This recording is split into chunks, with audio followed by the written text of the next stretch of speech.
MULN stock analysis and MULN stock prediction. Is it a buy right now? Watch this 1-minute video till the end to find out. I want to start off by saying that Mullen Automotive has gone down 12%, which is a bit. And before I move in this further,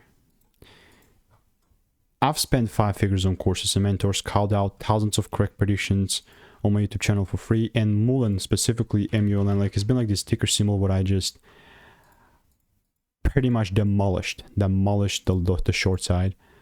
But yeah, like it's been crazy right? And you can see how my chart is looking like last time I made a prediction on this, I had my certain lows.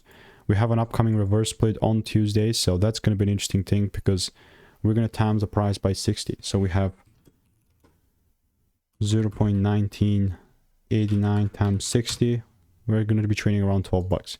It's going to be interesting. But yeah, I'm going to continue to keep you updated. The new lows are going to be here. Everything is just going to be moved to 12 bucks. But if you want to make more money trading in a very simple and lean way, click the first link in the description. It's a free newsletter.